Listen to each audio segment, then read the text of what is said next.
Bonjour et bienvenue au Carrefour des Cultures avec à l'affiche pour vous aujourd'hui cet ouvrage. Il a pour titre « Pour une réconciliation nationale en République de Guinée ». Son auteur, Ibrahima Sano, nous tiendra compagnie tout le long de ce numéro. Mesdames et messieurs, le numéro parenthèse pour le conte d'aujourd'hui, c'est parti.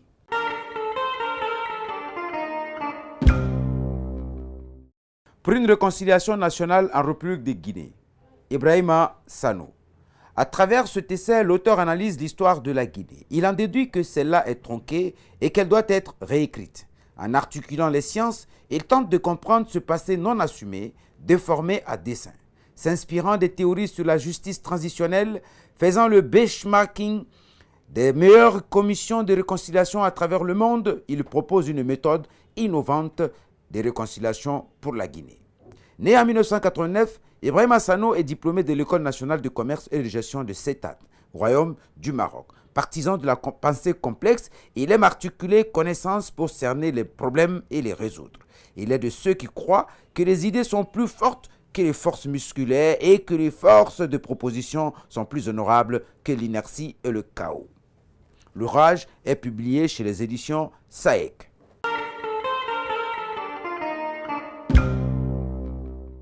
Monsieur Sano Ibrahima, bonjour. Bonjour, monsieur Kone Fabara. Je vous serre la main.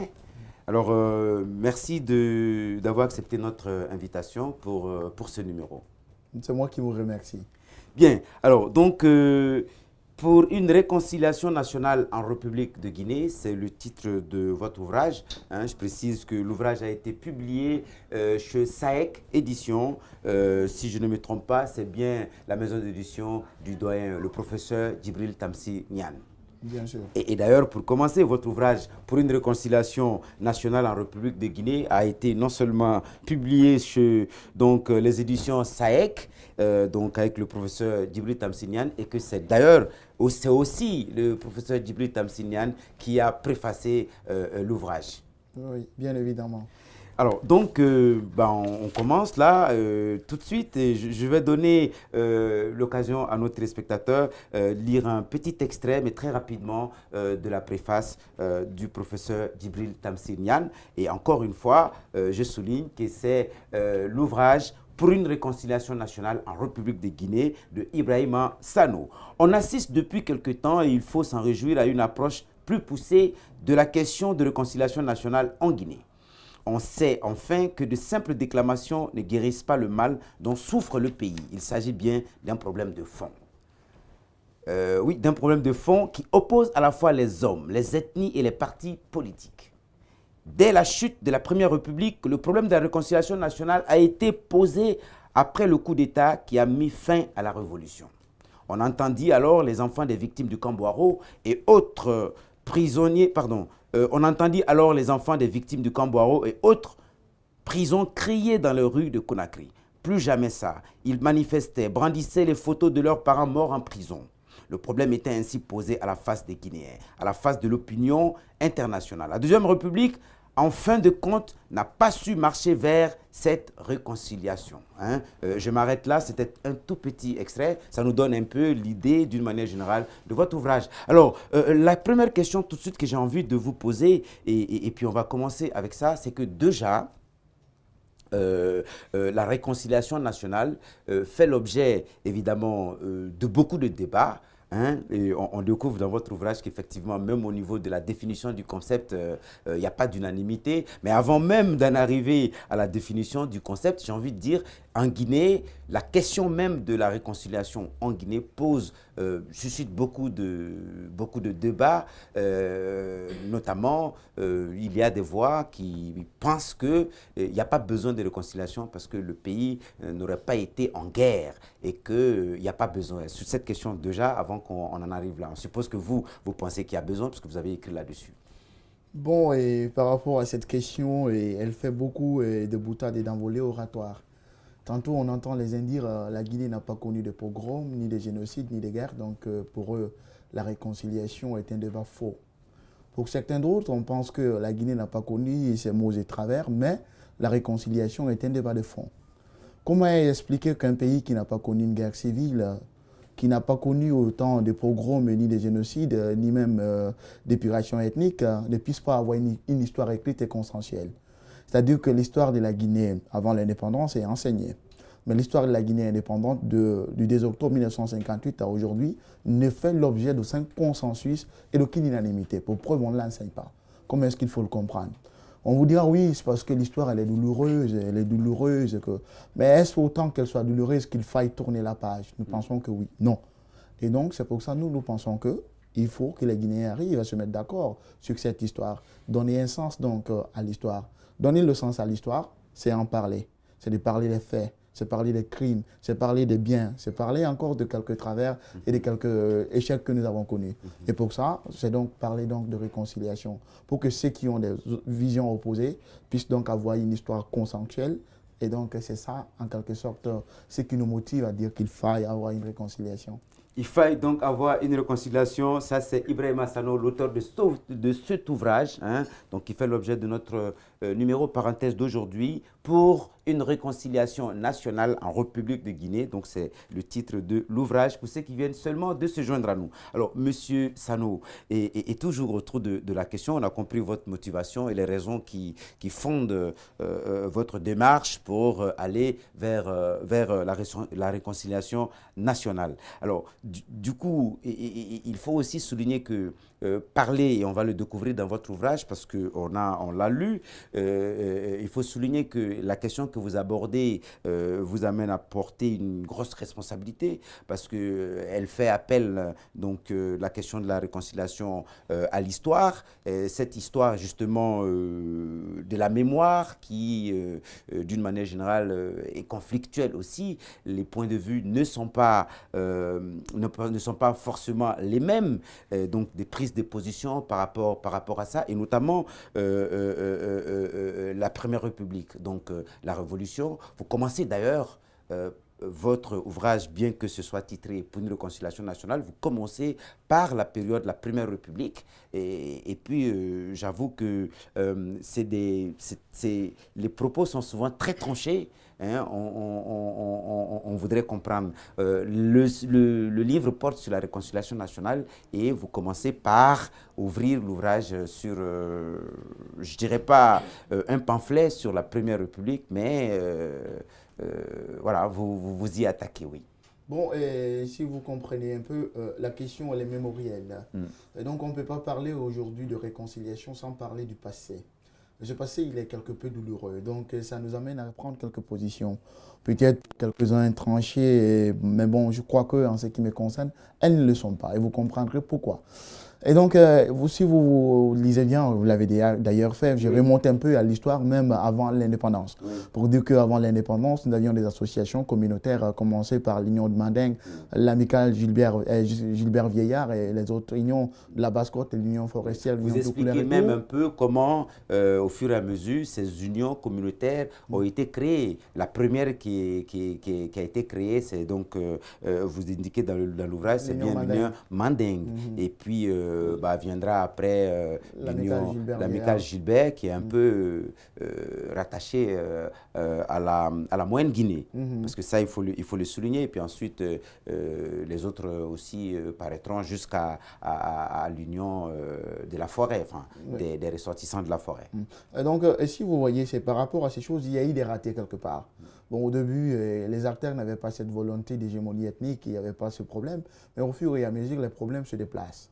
C'est comme si je raconte un peu cette histoire avant l'indépendance. Vous savez clairement qu'au début, le PDGRDA avait une position tranchée, non pas pour l'indépendance. Mais il y avait des partis comme le PRA, le Parti pour le renouveau africain, qui avait le Bloc africain de Guinée, le mouvement socialiste africain, les syndicats, les étudiants de la FEANF et aussi de l'Union générale des étudiants donc, de Guinée. Ils avaient une position tranchée pour l'indépendance. Donc après, le PDGRDA va embrasser leur position. Mais pour l'indépendance, ces gens vont oublier leur intérêt personnel pour donc appeler de leurs vœux à un intérêt national, à la souveraineté. Et donc du coup, pour moi, c'est une sorte de naïveté. Mais au début, c'était désintéressé. C'est que là, on dit, voilà, nous avons nos intérêts personnels, nous avons nos propres destins, mais le destin national est supérieur et doit triompher de nos propres destins. Ils s'embarquent tous dans un même navire sans se poser des questions. Où est-ce que nous voulons aller? quel type de développement nous voulons et quel type de gouvernement nous voulons. Ils y vont, mais après, voilà, ils ont étouffé quelque part les divergences d'hier pour se mettre d'accord sur un problème de survie nationale. Qui a été considéré à l'époque comme essentiel. Essentiel. C'est-à-dire pour l'essentiel, on tait nos distensions et puis on va tous, on regarde tous dans la même direction et on agit dans ce sens. Très bien. Donc cette façon désintéressée a eu quelques, a apporté quelques problèmes, les écueils. C'est comme si on se met d'accord aujourd'hui sur l'essentiel, sur quelque chose aujourd'hui de primordial, et qu'on arrive à étouffer ou sinon même à mettre aux oubliettes plutôt nos divergences d'hier. Et donc du coup, ça a donné une sorte d'assurance au leader, au président de l'époque, qui d'ailleurs avait triomphé des deux élections principales, celle de 56 et celle de 57. Donc il était confortablement bien installé. Et donc il avait toute la légitimité et toute la légalité qu'il fallait. La légitimité aussi était d'autant plus que les autres se sont dit, allons dans le même sens. Et donc du coup, après, il y a eu des problèmes. Les problèmes sont venus du fait d'avoir étouffé donc les divergences. Premièrement, elles vont apparaître au fur et à mesure parce qu'on s'est mis d'accord, mais sans se poser la question où est-ce que nous voulons aller. Mais après, on se rend compte que le monsieur est en train de nous amener où est-ce que nous, on ne veut pas. Et donc, du coup, il y a des oppositions. Et pour lui, on pensait qu'il y avait aplanissement de toutes ces oppositions. Premier problème. Le second aussi, c'est par rapport aux orientations même économiques. Vous savez, bon, je n'aime pas juger comment dirais-je, de la bonne volonté des gens, de leur bonne foi. Toute politique économique, en ce qui me concerne moi, est de bonne foi. Tout dirigeant aussi, qu'il soit, quelles que soient ses obédiences, a une bonne foi. C'est la foi, c'est la volonté, c'est celle-là d'améliorer le niveau de bien-être. C'est ce qu'ils ont essayé. Mais sauf que souvent, il y a des résultats qui sont là. Je peux bien avoir une bonne volonté, mais comme au début, vous dites clairement, votre position, elle est claire, c'était des mauvais choix. Oui, c'est ça. Des mauvais choix. Et moi, je fais une analyse a posteriori maintenant. C'est qu'au début, c'était difficile de dire. C'est comme si vous me dites, bon, je veux aller à la... C'est un peu comme si on ne tenait pas compte du contexte. Le contexte, il était là. Le contexte, il était là. Il avait fait un choix. L'obédience, elle était purement socialiste. Au début, il disait qu'il était pragmatique. Il se révélait du pragmatisme, c'est-à-dire ni de l'Ouest ni de l'Est. Mais après, il a eu peut-être une inclination pour une obédience. Il a été communiste. Par rapport à ça, ils ont porté des réformes, mais les réformes n'ont pas été... Est-ce que parlant de Sékou Touré, de ce choix-là, ce choix communiste, effectivement, on peut dire que ça a été un choix relevant d'une idéologie, ou alors ce choix a été forcé par ce que d'ailleurs vous expliquez dans l'ouvrage, conditionné par la réaction de la France après le choix de la Guinée d'aller vers l'indépendance? Je fais par rapport à cette partie un peu, j'ai toujours une position nuancée. C'est pour ça vraiment elle n'est pas tranchée. J'ai dit qu'il y avait des stimuli internes.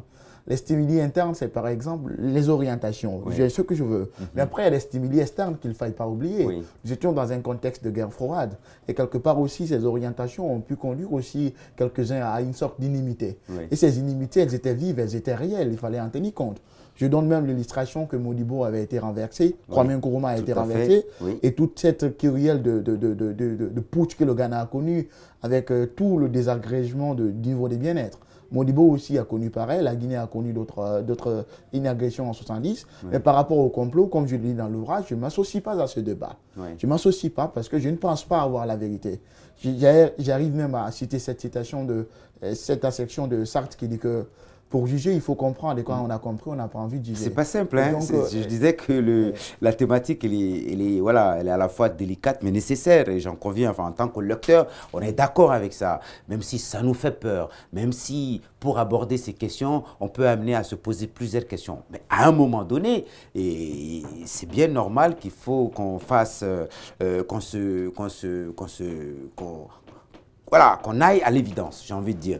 Et là-dessus, la nuance, le fait de nuancer ces trucs-là, c'est bien, mais on relève en tant que lecteur, on se demande aussi quand même, vous avez parlé de stimulus interne et externe, d'accord, mais en même temps, ça pose le problème parce que sur le stimulus externe, par exemple, vous expliquez dans l'ouvrage qu'il y a eu manifestement une position de la part de la France contre Ahmed Sékou Touré, qui voulait tout faire pour le faire échouer. Et que ça a dû jouer. Enfin, c'est ce qui ressort, qu'on comprend. Mais que dans le stimulus interne aussi, vous parlez beaucoup de peur. Vous soulignez de la peur qui habitait Ahmed Sékou Touré, et que cette peur lui a amené à se servir, à créer d'abord la milice, et donc cette surveillance, et puis une espèce de paranoïa. Donc on veut dire, il y a un lien quand même entre la position que la France avait contre les propos arrogants et l'arrogance de la Guinée, entre guillemets, comme vous le dites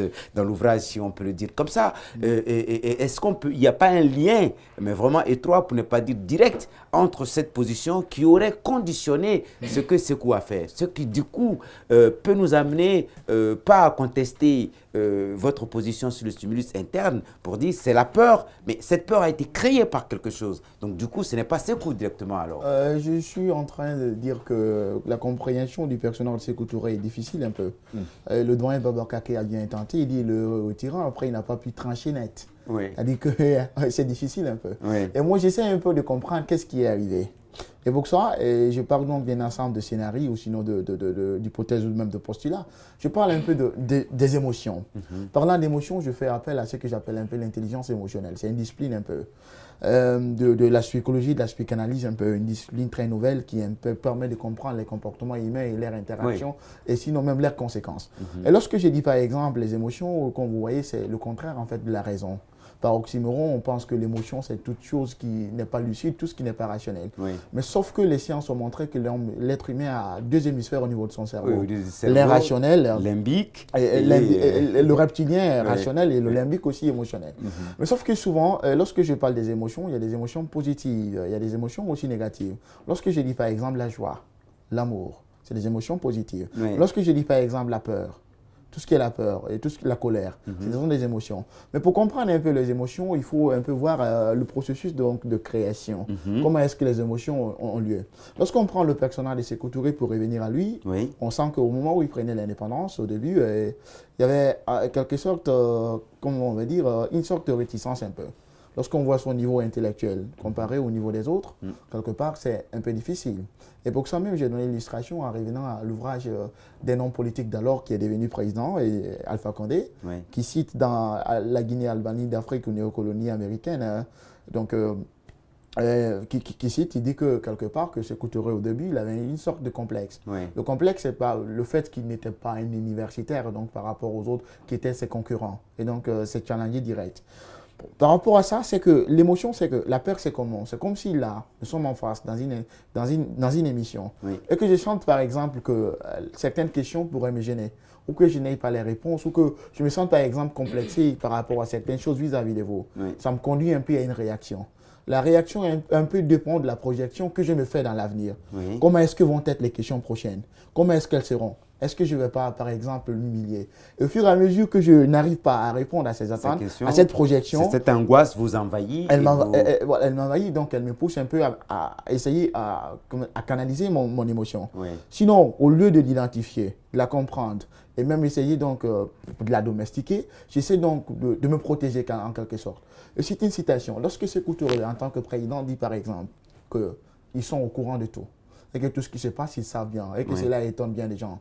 Et comment est-ce qu'on pourrait comprendre une telle assertion si ce n'est pas peut-être une projection pour dire que oui, vous êtes en train de tramer des choses, mais moi, j'ai quand même par exemple des services, il y a des choses qui me permettent de comprendre. Lorsqu'une personne fait une telle projection, naturellement, on ressent qu'elle a une peur.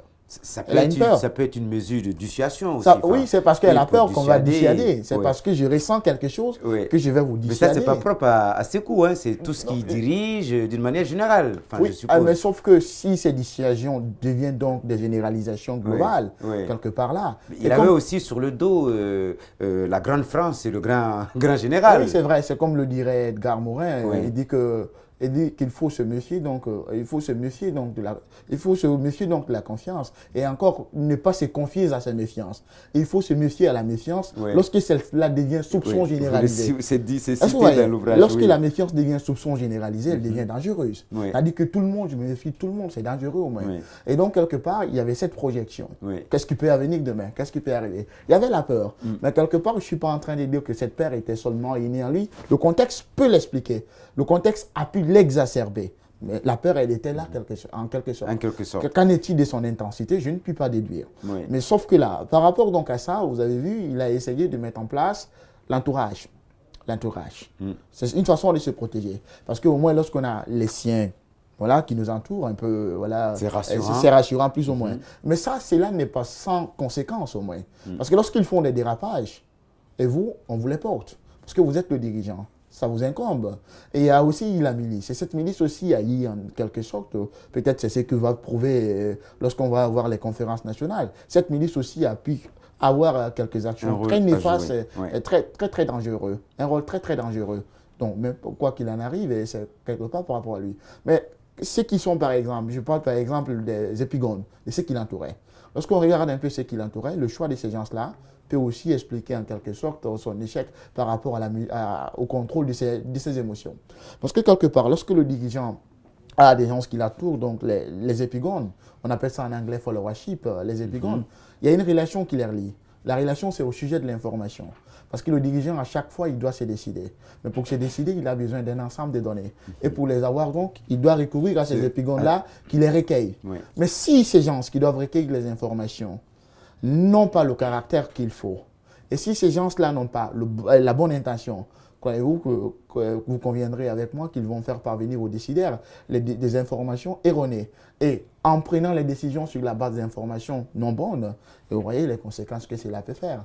Bien. Donc, en quelque sorte, voilà comment est-ce que ces choses nous sont arrivées. Très bien. Pour une réconciliation nationale en République de Guinée, donc c'est le titre de l'ouvrage de Ibrahima Sano, justement, qui est avec nous sur le plateau pour en parler. Donc là, on parlait tout à l'heure, ça c'est vraiment la première partie de l'ouvrage. Et d'ailleurs, je vais me rapporter, enfin, je vais me référer à la table des matières. Ça va permettre que je donne un peu, je puisse présenter mieux la structure de l'ouvrage à nos téléspectateurs. Donc on a dit que c'était préfacé par le professeur Djibril Tamsinian, hein, on en profite pour lui faire un gros coucou. Et puis donc il y a un avant-propos, et ensuite il y a une introduction, et puis le premier chapitre est intitulé « Comment en sommes-nous arrivé là ?» Je crois qu'on était un tout petit peu là-dedans. Vous expliquez dans cette première partie un peu la genèse de ce que vous avez appelé la genèse des manipulations ethniques à des fins électoralistes. Et on comprend, d'après ce que vous décrivez dans l'ouvrage, justement, que ces regroupements ethniques ont commencé bien avant l'indépendance. Et puis après, pour des raisons, la raison fondamentale, on va dire nationale, qui était l'indépendance, tout le monde s'est regroupé. Et puis, toutes ces différences et ces querelles. Et d'ailleurs, on apprend dans votre ouvrage, et ça c'est intéressant, que effectivement les violences politiques ne datent pas d'aujourd'hui. C'est-à-dire qu'effectivement, il y a eu par le passé aussi des affrontements très violents au sujet de la politique. Après, bon, il y a un point qui est nommé Sékou Touré, échec de ses politiques et conséquences. Alors, il y a énormément de choses. D'ailleurs, pour dire que on avait constaté que vous avez vraiment accordé beaucoup d'importance à cette période historique, enfin à cette histoire-là, en tout cas de la Première République. Nous, on avait vraiment remarqué ça, c'est-à-dire que l'ouvrage porte sur la réconciliation nationale, mais vous parlez de réconciliation nationale qu'à partir que vraiment après 75e, enfin à la page 75. Ça veut dire qu'à peu près un tiers de l'ouvrage est consacré à cette problématique autour de la Première République. Oui, très exactement. Alors, donc du coup, pour nos téléspectateurs, qu'on invite vraiment à découvrir et à lire l'ouvrage, parce qu'effectivement, la deuxième partie que nous allons aborder maintenant, donc la question même de la réconciliation, nous a particulièrement marqué, parce qu'effectivement, c'est très édifiant. Hein, c'est un essai qui est riche, on va dire, d'informations. Hein, c'est une étude, vous avez fouillé, hein, fait appel à des expériences qui se sont passées ailleurs dans le monde, et pas pas qu'en Afrique, hein, partout dans le monde, sur le continent américain, en Afrique du Sud, le Rwanda, et avec la possibilité pour nous de s'enrichir, de s'informer sur comment ça s'est passé, la réconciliation dans ces pays-là, hein, avec les avantages et les inconvénients, et puis surtout tous les aspects. Et ça, c'est intéressant pour un ouvrage, en tout cas, qui parle de réconciliation nationale, c'est-à-dire que vous n'inventez pas des choses pour dire voilà comment on va faire la réconciliation en Guinée. Vous vous basez, vous vous inspirez de comment ça s'est passé ailleurs, quelles ont été les limites, les avantages, et etc. Je dis, c'est un beau voyage aussi, votre ouvrage de ce point de vue-là. Et d'ailleurs, un élément aussi qu'on a marqué, c'est que donc dans cet ouvrage-là, c'est que sur la question de la réconciliation nationale, vous abordez par exemple le fait que pour faire la réconciliation, une commission de réconciliation nationale, le nombre de personnes qui doit composer, vous citez pour les autres pour dire que ça ne doit pas être pléthorique, pour ne pas que le travail soit, on va dire, inconséquent. Et puis, il y a aussi le fait que les objectifs que la commission pour la réconciliation nationale que cette commission doit s'afficher, et puis ce qui s'est passé ailleurs. Et puis effectivement, avant tout ça, vous vous exercez alors d'abord à définir le concept de la réconciliation nationale. On en arrive là et j'ai envie de vous poser la question. D'après vous, c'est quoi la réconciliation nationale? C'est quoi la réconciliation, le concept? Ok. Et comme vous l'avez remarqué, le concept déjà ne fait pas l'unanimité. Pas du tout. Je l'ai déjà signalé, j'ai donné donc des ouvrages, après tout, même entre les auteurs. Alors, pourquoi est-ce que la réconciliation serait nationale? Pourquoi est-ce qu'elle ne serait pas internationale? Et pourquoi est-ce que la réconciliation serait telle et pourquoi ne pas telle? Donc, selon nous, on a essayé donc de dire que la réconciliation, en premier lieu, c'est pratiquement le rétablissement d'un lien. Le rétablissement d'un lien. Il y a une triple définition de votre part dans le truc, et ça c'est intéressant. Oui, parce que ça ne fait pas l'unanimité, et donc il faut essayer de ressortir les différentes définitions données par les experts, et aussi s'efforcer de donner une définition, la nôtre. Premièrement, il faut voir la définition des experts pour ressortir, comment dirais-je, ce qui fait l'unanimité et ce qui les départage. Et donc, je disais que la réconciliation, c'est en quelque sorte le rétablissement d'un lien fragilisé ou rompu. Et ces liens, souvent, ce n'est pas pratiquement un lien matériel, hein. Ça peut être un lien spécifique. Par rapport au lien spécifique, je veux parler de confiance. Lorsque nous prenons l'histoire de la Guinée en général, hein, pour revenir à elle, nous voyons qu'on n'a pas connu une guerre civile. Pas du tout. Mais nous avons connu quand même des violences, bien avant l'indépendance. Ces violences ont eu un caractère purement systémique, hein, et structurel, si vous remarquez. Là, ces violences n'ont jamais été le propre d'un seul régime. Tous les régimes en Guinée ont engendré des violences, de l'indépendance à aujourd'hui. Et peut-être que chaque régime, dans son contexte,